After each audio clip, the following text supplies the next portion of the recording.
Subscribe करें अपने YouTube channel learn about medicine को और बेल आइकन दबाएं लेटेस्ट नोटिफिकेशन पाने के लिए।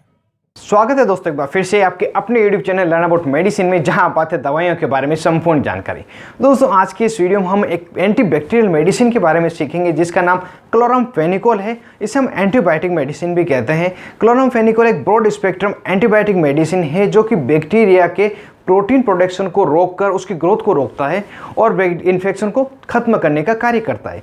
क्लोरामफेनिकोल जो दवा है इसका प्रयोग उस समय लिया जाता है जब जो दूसरे एंटीबायोटिक्स है वो असर नहीं करते, मतलब बैक्टीरिया उसके प्रति रेसिस्टेंट डेवलप कर लेता है, तो उस स्थिति में क्लोरामफेनिकोल का प्रयोग लिया जाता है। क्लोरामफेनिकोल आपको इंजेक्शन फॉर्म में, कैप्सूल फॉर्म में, पाउडर फॉर्म में, आई ऑइंटमेंट, आई ड्रॉप सभी फॉर्म में मिल जाएगा, लेकिन इस वीडियो में हम क्लोरामफेनिकोल कैप्सूल के बारे में जानेंगे। हम जानेंगे क्लोरामफेनिकोल किस किस स्ट्रेंथ में मार्केट में अवेलेबल है, क्या नाम से आपको मेडिकल स्टोर पे ये मिल जाता है, कुछ महत्वपूर्ण जानकारी क्लोरामफेनिकोल के बारे में, क्यों क्लोरामफेनिकोल को कम यूज़ लिया जाता है, इसके यूज़ क्या होते हैं, पूरे विस्तार से हम जानेंगे। साइड इफेक्ट क्या क्या है, जो कॉमन साइड इफेक्ट देखे गए हैं बच्चों में और बड़ों में अलग अलग, और वीडियो क्लास में हम जानेंगे इसकी डोज क्या रहती है, कितनी मात्रा में व्यक्ति को दिया जाता है और कौन कौन व्यक्ति है जिसको दवा नहीं दी जा सकती। ये सभी बातें इस वीडियो में जानेंगे, इसलिए वीडियो को पूरा देखें जिससे संपूर्ण जानकारी वो क्लोरामफेनिकोल कैप्सूल के बारे में मिल सके।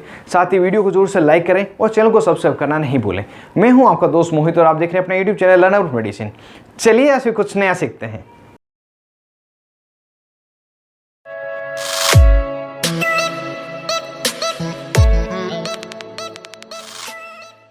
हेलो फ्रेंड्स, नमस्ते दोस्तों। क्लोरामफेनिकोल को एक gram positive bacteria Streptomyces Venezuela से प्राप्त किया गया है और ये पहला एंटीबायोटिक है जिसको किसी माइक्रो ऑर्गेनिज्म से बनाया गया है। क्लोरामफेनिकोल कैप्सूल की अगर स्ट्रेंथ की बात की जाए तो ये 250 मिलीग्राम तथा 500 मिलीग्राम की अलग अलग स्ट्रेंथ में मार्केट में अवेलेबल है। साथ ही क्लोरामफेनिकोल शेड्यूल एच की दवा होने के कारण सिर्फ और सिर्फ डॉक्टर के प्रिस्क्रिप्शन पर आपको इसका प्रयोग लेना चाहिए। क्लोरामफेनिकोल दवा का जेनेरिक नाम है, आप इस नाम से इसको मेडिकल स्टोर पर खरीद सकते हैं। और इसके अलावा भी जब आप मेडिकल स्टोर पर इसको खरीदने जाते हैं तो आपको ब्रांड नेम की आवश्यकता होती है, जिसके बारे में हम जान लेते हैं।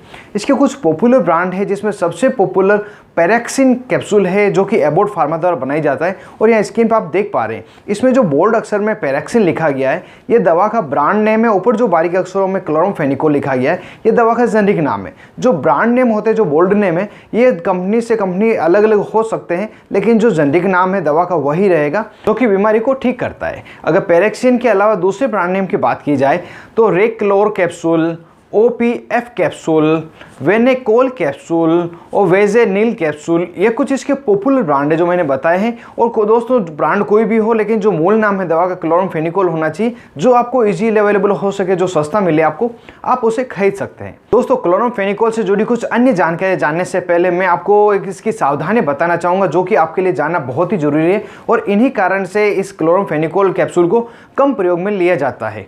क्लोरामफेनिकोल कैप्सूल लेने पर मरीज में ब्लड संबंधी कई सारी घातक परेशानियां देखी गई है, जिसमें ब्लड इन्फेक्शन हो जाना, ब्लीडिंग रिलेटेड डिसऑर्डर होना जिसमें ब्लीडिंग व्यक्ति की समय पर नहीं रुक पाती, रक्त स्राव उसका होता रहता है। इसके अलावा अप्लास्टिक एनीमिया व्यक्ति में हो जाना, मतलब खून की कमी हो जाना। इसके अलावा ल्यूकेमिया नाम से एक बीमारी है दोस्तों जिसे कैंसर भी कहा जाता है। ये सभी समस्याएं हो सकती है और यह समस्याएं शॉर्ट टर्म तथा लॉन्ग टर्म दोनों ट्रीटमेंट लेने में भी हो सकती है।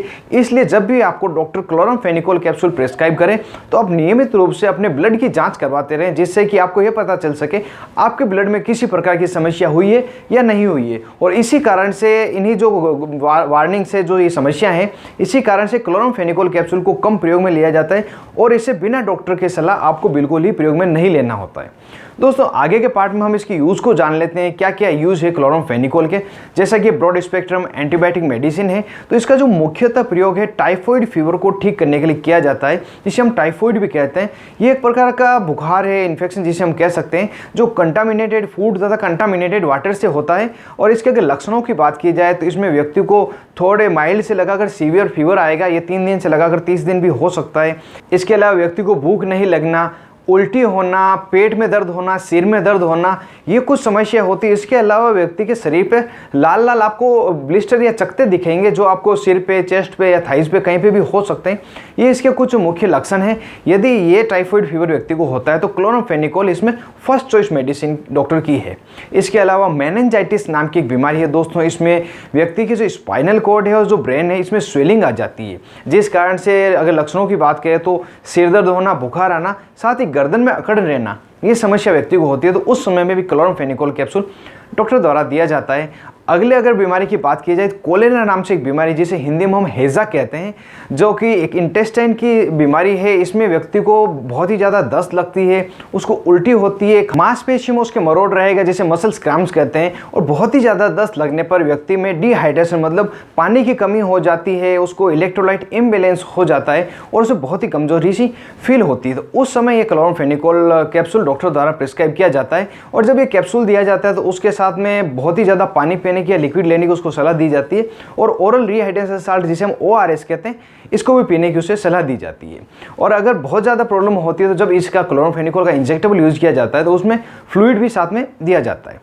इसके अलावा अगर अगले यूज़ की बात की जाए तो जो फंगल इन्फेक्शन बहुत ही ज़्यादा व्यक्ति को हो जाता है और इन्फेक्शन के कारण व्यक्ति के घाव हो जाते हैं, तो उस इन्फेक्शन को, फंगल इन्फेक्शन को ठीक करने के लिए क्लोरामफेनिकोल प्रयोग लिया जाता है। सामान्यतः जो फंगल इन्फेक्शन होते हैं उसमें प्रयोग नहीं लिया जाता है। और इसके अलावा जो बैक्टीरियल इन्फेक्शन दूसरे हैं, बोन इन्फेक्शन है, ईयर इन्फेक्शन, टीथ का इन्फेक्शन, सभी प्रकार के जो इन्फेक्शन है क्लोरामफेनिकोल कैप्सूल द्वारा ठीक किए जा सकते हैं। और एक बीमारी दोस्तों प्लेग है, जो आप सभी भली बातें इसको जानते हैं, जो चूहे द्वारा होती है।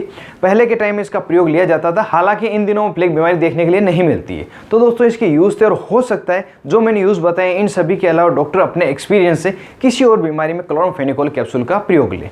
दोस्तों यूज़ जानने के बाद बढ़ लेते हैं इसके साइड इफेक्ट की तरफ। क्या क्या इसके साइड इफेक्ट होते हैं, जो मोस्ट कॉमन साइड इफेक्ट है। वैसे तो इसके जो साइड इफेक्ट है बहुत ही घातक होते हैं, उसको हम जान लेते हैं।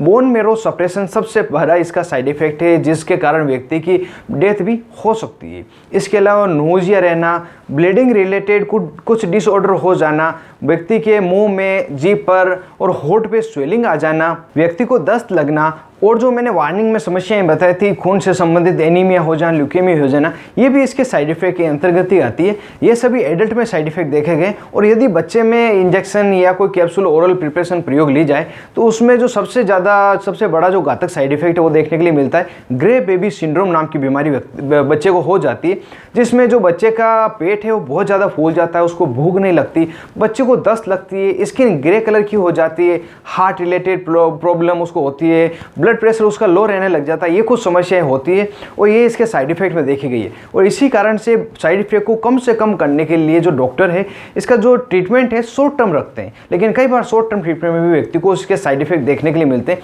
यदि जो मैंने साइड इफेक्ट बताए ये या इसके अलावा दूसरे कोई अनवांटेड इफेक्ट आपको मिले तो तुरंत इस कैप्सूल को लेना बंद करें, अपने डॉक्टर से मिले, जिससे कि फर्दर ट्रीटमेंट आपको दिया जा सके। फ्यूचर में कभी भी क्लोरामफेनिकोल कैप्सूल का प्रयोग नहीं करें, ये सावधानी आपको जोर से रखनी है।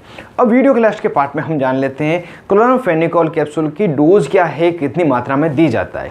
वैसे तो दोस्तों जैसे मैंने शुरुआत में बताया था, शेड्यूल H की दवा है, तो केवल और केवल डॉक्टर के प्रिस्क्रिप्शन में इसको लेना है। और जो वार्निंग्स हमने देखी थी, जो साइड इफेक्ट देखे हैं, इसके अनुसार आपको सिर्फ डॉक्टर की सलाह पे लेना, बिना डॉक्टर की सलाह इस एंटीबायोटिक को आपको नहीं लेना है। और जो डोज आपको डॉक्टर बताते हैं वही डोज लेनी है, अपने मन से इसको नहीं लेना है। लेकिन जो कॉमन डोज दी जाती है वो मैं आपको बता दूं, 250 मिलीग्राम का क्लोरामफेनिकोल कैप्सूल या 500 मिलीग्राम का कैप्सूल दिन में 2 बार, दिन में 3 बार और ज़्यादा आवश्यकता होने पर दिन में 4 बार भी लिया जा सकता है।